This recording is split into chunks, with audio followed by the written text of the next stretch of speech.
polemik nasab ternyata telah selesai, yaitu dengan bahwa berdasarkan sejarah nasab, berdasarkan tes DNA, berdasarkan ilmu filologi, bahwa kaum Balawi saudara kita tidak terbukti sebagai keturunan Nabi SAW. Derajat manusia di sisi Tuhannya bukan karena nasabnya. Bagi artis, penyanyi dangdut itu gak bisa jadi rujukan dalam nasab, apalagi nasab orang-orang soleh.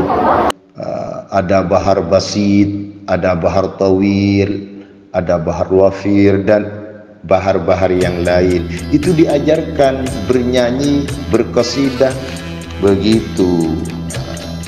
Jadi tidak haram bernyanyi dan tidak menyebabkan nifak, begitu, kecuali nyanyian-nyanyian yang mengandung perkara yang haram, begitu. Oke, assalamualaikum warahmatullahi wabarakatuh. Kembali lagi di channel AA DJ. Oke teman-teman, seperti biasa saya mendapat kiriman dari seorang kiai yang mungkin sudah kita ketahui bersama.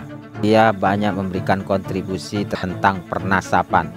Mungkin hal ini terkait dengan pernyataan Bang Rhoma Irama yang sudah cukup dalam polemik nasab ini, sehingga membuat kelompok Habib-Habib Balawi ini cukup pusing ya dengan Bang Haji Rhoma Irama ini.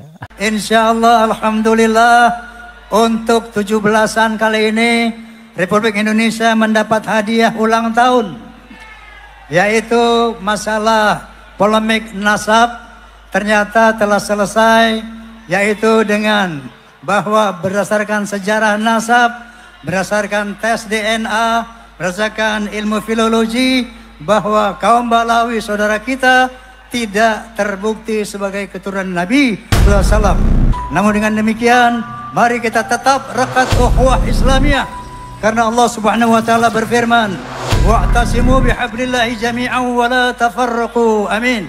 Derajat manusia di sisi Tuhannya bukan karena nasabnya. Dalam persoalan agama, para ulama itu menjadi rujukan dalam bidang yang menjadi keahliannya. Itu para ulama.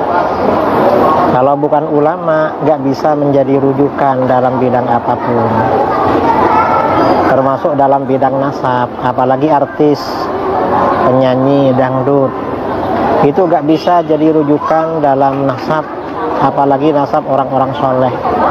Karena penyanyi itu di dalam hadis al-ghina yumbitun nifak, menyanyi itu akan menumbuhkan kemunafikan. Penyanyi itu cenderung munafik.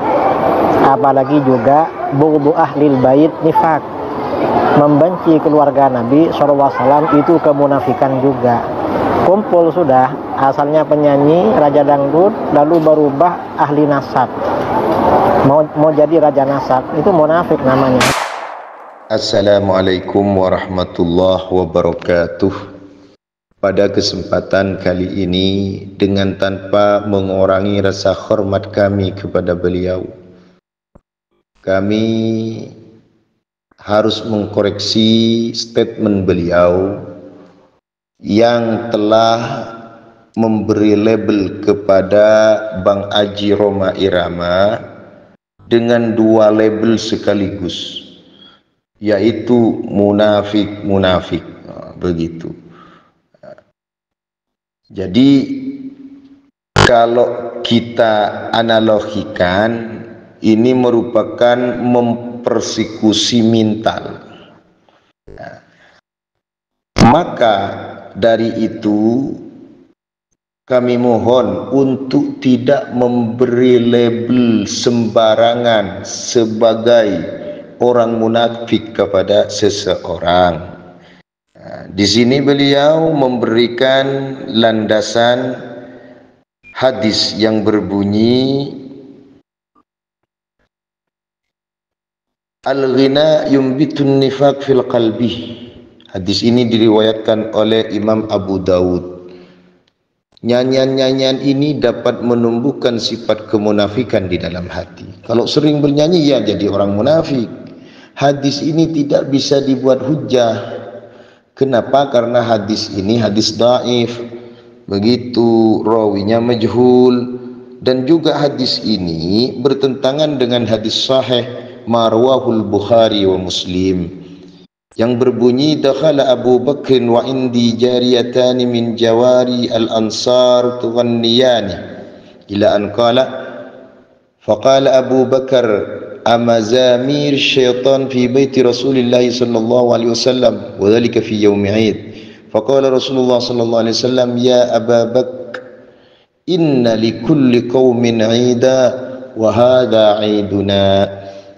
Artinya, menyanyi itu andaikan yurisun nifak, sehingga apabila bernyanyi itu munafik, maka oleh Nabi jariyatan itu dilarang untuk bernyanyi. Bahkan itu bernyanyi di depan Nabi Muhammad sallallahu alaihi wa alihi wasallam, begitu.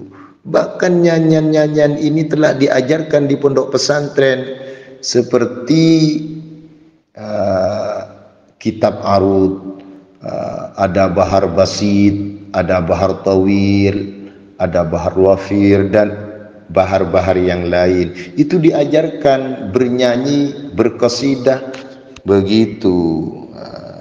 Jadi tidak haram bernyanyi dan tidak menyebabkan nifak, begitu, kecuali nyanyian-nyanyian yang mengandung perkara yang haram, begitu. Masalah nyanyian-nyanyian yang diiringi dengan musik bagi seniman, ini ulama masih berbeda pendapat. Ada yang menghalalkan, ada yang mengharamkan, ada yang memakruhkan, begitu. Artinya tidak pantaslah untuk melabeli seseorang dengan label munafik. Itu yang pertama. Yang kedua, jangan menganggap orang yang tidak percaya dengan nasabnya habaib melalui kajian-kajian ilmiah itu membenci, begitu. Apalagi dianggap membenci zuriyah Nabi. Jangan menganggap begitu. Bang Haji Roma Irama ini tidak percaya bahwa nasab para habaib ini bersambung kepada baginda Nabi besar Muhammad sallallahu alaihi wasallam itu melalui proses pemikiran yang matang, begitu. Dan Bang Haji Roma Irama dan juga kami itu tidak pernah membenci para habaib. Tidak pernah itu. Tidak boleh membenci sama muslim. La yu'minu ahadukum hatta yuhibba li akhihi ma yuhibbu li nafsihi. Tidak boleh membenci sama muslim itu. Kami hanya mengkaji dan menemukan fakta yang sebenarnya. Sehingga Bang Haji Roma Irama ini mengumpulkan sumber-sumber dari kedua belah pihak yang terjadi konflik, terjadi polemik nasab dari dua belah pihak, telah diundang oleh Bang Haji Roma Irama, mengundang Kiimat, mengundang Gus Abbas, mengundang Rumil Abbas, mengundang Habib Taufik, mengundang Habib Rizik, yang tidak datang, begitu. Akhirnya dengan bisikan-bisikan ilmiah dari beberapa narasumber yang beliau kumpulkan, maka beliau memberi kesimpulan bahwa nasab para habaib ini tidak bersambung dengan baginda Nabi besar Muhammad sallallahu alaihi wasallam. Dan ini tidak salah dalam kaidah, karena as-sukut fi ma'ridil hajah bayan, li'anna as-sukut fi ma yalzamu at-takallum bihi iqrarun wa bayan. Begitu. Kalau tidak mengkaji secara menyeluruh, mungkin Bang Haji Roma Irama ini kan orangnya cerdas, orangnya ahlul ilmi juga, orangnya banyak baca, begitu. Sehingga beliau berpikir melalui sumber-sumber yang ada, begitu. Karena ternyata setelah dikaji, difikir dengan perasaan yang jernih, dengan pikiran yang cerdas, dengan pikiran tanpa condong kepada apapun, maka ditemukan di sini ada 3 unsur kerancuan yang tidak memungkinkan untuk nasab para habaib ini dikatakan bersambung kepada baginda Nabi besar Muhammad sallallahu alaihi wasallam secara kajian ilmiah. Yang pertama yang digembor-gemborkan kan itu khattun nasabah, dan yang kedua adalah asyuhra wal istifadah. Kami uji khattun nasabah itu bagaimana syaratnya agar supaya khattun nasabah ini kena kepada nasab para habaib. Kita uji, ternyata setelah diuji ternyata terdapat dhanniyatud dilalah yang dapat membatalkan khattun nasabah dan ar-ru'ah di dalam penetapan nasabnya Ba'alawi ini. Apa dhanniyatud dilalahnya? Dhanniyatud dilalah yang kami temukan itu adalah di saat Syekh Ali As-Sakran ini membawa Ubaid kepada Abdullah itu melalui pahaman, artinya Abdullah dipaham sebagai Ubaid begitu, dan Abdullah ini ditakwil namanya yaitu Ubaidillah tanpa sumber apapun, sebagaimana dijelaskan di Al-Burqatul Musyiqah halaman 150 sampai 151 begitu. Melalui kajian ini maka batallah melalui turuk yang salah satu turuk yang bernama khattun nasab. Itu yang pertama. Yang kedua terdapat illatun qadhihah. Apa illatun qadhihahnya? Zahirah, itu keterputusan riwayat selama 550 tahun begitu. Bukan berhenti di situ saja, terdapat mukhalafah lil usul. Tanpa ada kitab Asy-Syajaratul Mubarakah pun yang merikas putra Ahmad itu hanya 3, Muhammad, Ali dan Husain. Tanpa itu pun itu tetap mukhalafah lil usul. Kenapa mukhalafah lil usul? Karena kalau memasukkan tambahan itu yang ada Abdullah bukan Ubaid. Begitu, sehingga khattun nasabah di sini ada 3 cacat celah yang tidak masuk nasabnya para habaib ini pada tataran khattun nasabah. Begitu. Itu yang dibisikkan kepada Bang Haji Roma Irama melalui syuhra wal istifadah. Kalau melalui syuhra wal istifadah, maka kita kembali kepada pendapatnya Imam Asy-Syafi'i. Bagaimana Imam Asy-Syafi'i memberikan pendapat dalam syuhra wal istifadah, kita bisa melihatnya di dalam kitab Al-Um jilid 8 halaman 204. Imam Asy-Syafi'i di sini ada 3 syarat syuhra wal istifadah itu bisa dibuat bukti sebagai pengisbat nasab. Yang pertama yaitu yantasibu zamanan. Begitu. Nah, yantasibu zamanan ini diberi penafsiran oleh Imam Ar-Rawayani dalam kitabnya Ba'rul Madhab jilid 14 halaman 134. Apa? Yaitu tuluz zaman. Yang dimaksud yantasibu zamanan itu tuluz zaman, harus tuluz zaman. Ulama ahli nasab menafsiri tuluz zaman itu adalah ma'rufun bisiyada fi jami'il ajyal, terkenal sebagai sayyid di dalam setiap generasi. Begitu. Di dalam kitab nasab yang lain dikatakan ada mustahdisatin tamat tasfiq alaiha, kesyuhurannya tidak baru terbentuk. Begitu.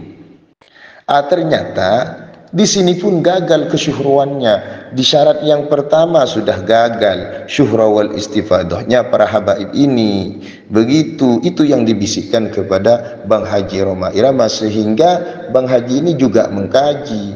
Begitu. Itu syarat yang pertama dalam syuhra wal istifadah. Syarat yang kedua itu lam yusma' dafi'ah. Tidak pernah didengar ada orang yang menolak. Tidak ada yang menolakkah nasabnya Ba'alawi? Ada. Siapa itu? Yaitu penguasa Hijaz yang bernama Syarif Aunur Rafiq. Syarif Aunur Rafiq ini adalah penguasa Mekah, penguasa Hijaz yang telah membatalkan, yang telah menolak nasabnya kaum para habaib ini.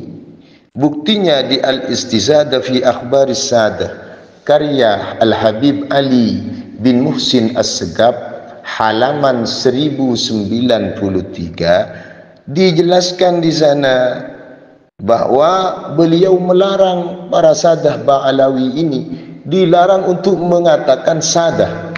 Para habaib ini dilarang menggunakan sayyid dan syarif, baik secara rasmi, secara formal atau non formal, secara legal ataupun ilegal. Itu dilarang, bahkan dihukum cambuk itu 300 cambukan tongkat. Begitu, itu jelas di Al-Istizadah fi Akhbaris Sadah. Terus beliau Syarif Aunur Rafiq ini apakah sendirian? Tidak. Di sana punya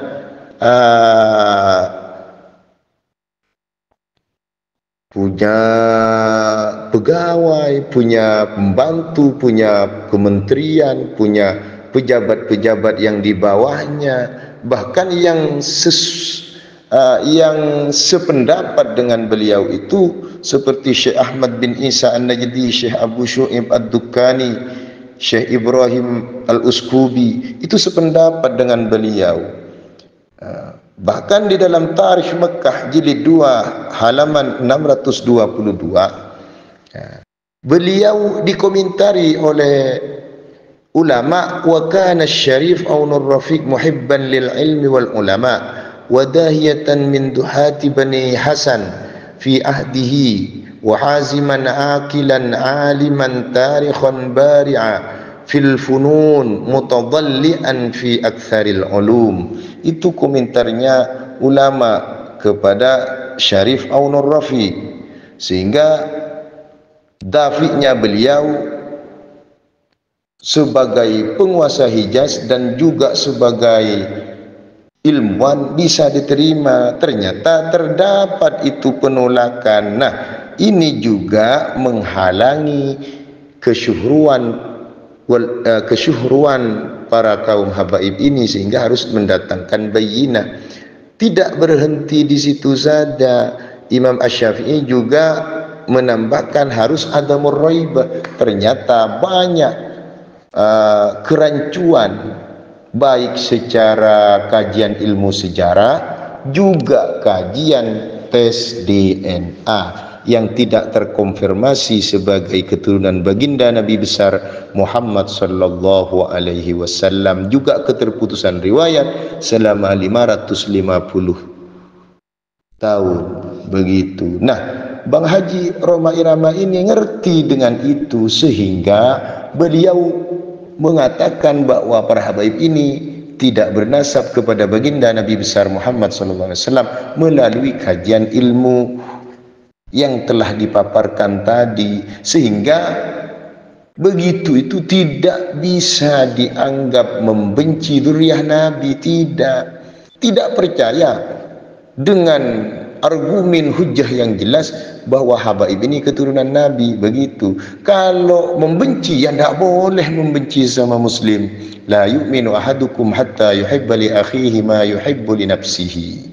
Begitu. Oleh sebab itu, bagi kawan-kawan yang meneliti yang meneliti dengan ilmiah dan tidak percaya nasabnya para habaib ini bersambung kepada baginda Nabi besar Muhammad SAW agar tidak dianggap benci. Begitu, tidak benci, ini mengatakan dengan ilmunya, karena ilmu tidak boleh disimpan, dan ini betul-betul putus, bukan dzurriyyah Nabi.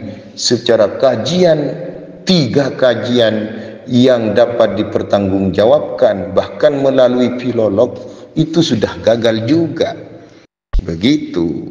Nah, dari itu kami tetap mencintai para habaib sebagaimana kami mencintai saudara-saudara sesama muslim. Hanya saja kami tidak percaya bahwa habaib ini dzurriyyah Nabi dengan sepengetahuan ilmiah yang kami ketahui. Begitu sikap yang ditampakkan oleh Bang Haji Rhoma Irama. Begitu, karena beliau banyak pengikutnya, banyak fan-nya, ya banyak yang ikut dengan Bang Haji Rhoma Irama. Begitu, bukan berarti Bang Rhoma Irama ini ulama nasab. Begitu, terima kasih.